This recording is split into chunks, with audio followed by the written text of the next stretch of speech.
आखिर कब रुकेगा दुष्कर्म और दरिंदगी का दौर।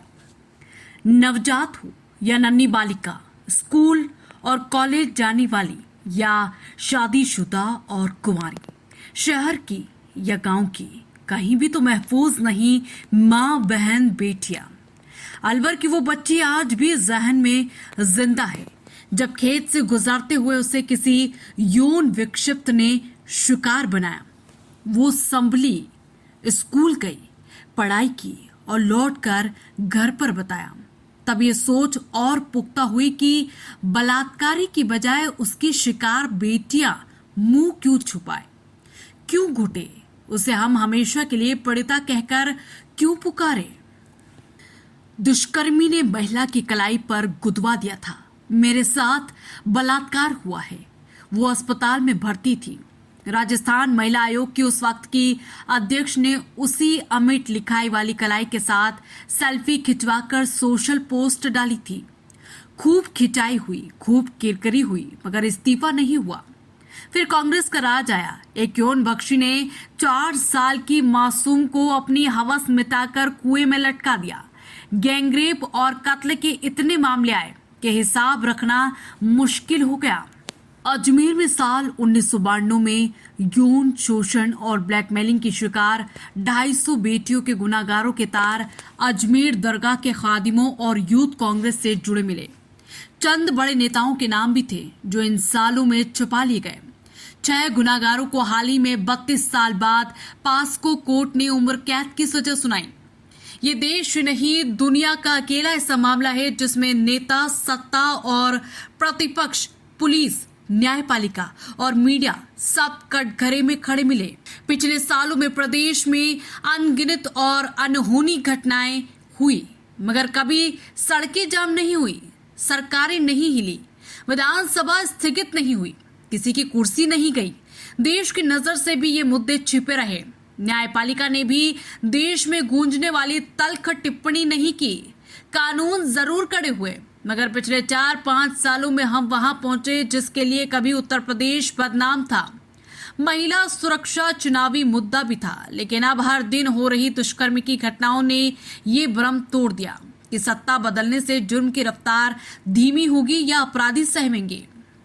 महिला अपराधों में राजस्थान अव्वल। महिला अपराधों में राजस्थान अव्वल ही नहीं, यूपी, एमपी, महाराष्ट्र और राष्ट्रीय औसत से कई पायदान आगे है। हर साल 5 से 6 हजार दुष्कर्म हो रहे हैं। यहाँ नेताओं की सफाई सुनिएगा कभी। बढ़ते आंकड़ों पर कहेंगे रिपोर्ट ज्यादा हो रही है और घटने पर ये नहीं मानेंगे कि दहशत बढ़ी है। इसी साल अलवर में गैंगरेप, प्रतापगढ़ में दुष्कर्म का दंश नहीं झेल पाने वाली आदिवासी बच्ची की खुदकुशी, जोधपुर में बच्ची के साथ वैश्यपन जैसे तमाम मामले प्रदेश पर पहले से लगे दाग और गहरे कर रहे हैं। जयपुर, जोधपुर, अलवर और भरतपुर में इस मामले में बिल्कुल बेकाबू हैं। जो गिनती में है वो ये कि 2019 में 5,997, 2020 में 5,310, 2021 में 6,337, यानी 19% ज्यादा, जिनमें 1,452 छोटी बच्चियों के साथ दुष्कर्म के मामले हैं। 6,074 गुनाहगार जानकार या रिश्तेदार ही हैं। 2022 में भी 5,399 का आंकड़ा दिखाता है कि कुछ नहीं थमा, कुछ नहीं उबला, कुछ नहीं बदला। गौर करने की बात यह है कि जो लगातार पार होती दिखी वो है हैवानियत की हदें। पास्को कोर्ट और सजा की कड़ाई के बाद से दुष्कर्म के बाद हत्या का सिलसिला चल पड़ा। पीछे कोई सबूत न छूटे। अपराधी इतने शातिर हो गए कि देश में हो रही ऐसी वारदात में से 1.13% में दुष्कर्म के बाद पीड़िता की हत्या। कानूनी कड़ाई पर जोरदार तमाचा है। जुर्म रोकने पर और सोच बदलने पर ज्यादा संजीदगी से काम करना इसलिए जरूरी है। एक वक्त ऐसे गुनाहगारों को पेज के शीर्षक में पशु लिखे जाने पर मैंने कड़ा ऐतराज कर उसे हटवाया। जानवर अगर पागल हो तब भी हवस के लिए किसी को अपना शिकार नहीं बनाता, बेवजह नहीं काटता, नोचता है। कई घटनाएं एक साथ कौंधती हैं। जब बेटियों के खिलाफ जुर्म और बर्बरता झकझोरती थी, वो दौर जब साल 2011 के सेंसेशन से राजस्थान का हाल जानकर बेहद शर्मसार हुए। मैंने अखबारों में पैर जमाए, सामंती सोच और अपने संपादकीय दायरे तोड़कर बस्ती संवाद किया। महिला मुद्दों पर काम करने वालों और सरकारी एजेंसियों को साथ लिया। जागरूक नागरिकों, संगठनों और प्रशासन के साथ इतनी बैठकें की, इतने अभियान छिड़े, जुनूनी साथियों के जरिए इतना लिखा, इतना उघाड़ा कि कोई सिरा ना छूट जाए। ये वो वक्त था जब भ्रूण हत्या और कन्या भ्रूण हत्या का फर्क तक लोगों को मालूम नहीं था। नवजात बच्चियां कहीं झाड़ियों में, नालों में, कहीं धानों की नोची हुई मिलती थी। उन्हें कहां सौंपा जा सकता था, कैसे बचाया जा सकता है, इसका कोई इंतजाम नहीं था। जब करीबी और पहचान वाले नन्ही बच्चियों तक से हैवानियत से नहीं चूक रहे थे, उसकी और परिवार की नहीं, पूरे समाज की रूह तार तार थी। तब लगता था जाने ऐसी कितनी वारदातें, घिनौनी हरकतें दबी हुई होंगी, डर और शर्म के मारे बाहर नहीं आती होंगी, जो तब भी सच था और आज भी। तब लग रहा था कि हम समाज को सतर्क करने में कामयाब हुए, लेकिन आज वही सब दोहराव देखकर लगता है कि अपराधियों को शह देने वाली पुलिस और व्यवस्था इन सालों में खूब पनपी है। दुष्कर्म की खबरें तब भी पढ़ी नहीं जाती थी, आज भी पढ़ने की हिम्मत नहीं होती। उससे गुजरने वाली बेटियों के लिए ये कितना बड़ा जख्म होता है। उस वक्त नागरिक महिलावादी संगठनों के सेलेक्टिव एक्टिविज्म बहुत कोप्त होती थी। उनका खून घटना की शिकार हुई बच्ची, युवती या महिला की जाति और राजनीतिक इशारे देखकर खोलता था। मुझे शायद जब कहीं एक दलित बच्ची से हुए अपराध पर बवाल मचाने वाली दिल्ली वालों की प्रिय और जानी मानी एक्टिविस्ट को मेरी इस बात का जवाब देते नहीं बना कि जयपुर की एक सामान्य वर्ग की बच्ची के साथ बलात्कार पर उनकी आवाज क्यों सुनाई नहीं दी। नेताओं पर जाति की राजनीति के इल्जाम से ज्यादा संगीन अपराध उनके हिस्से का ही था, रहेगा।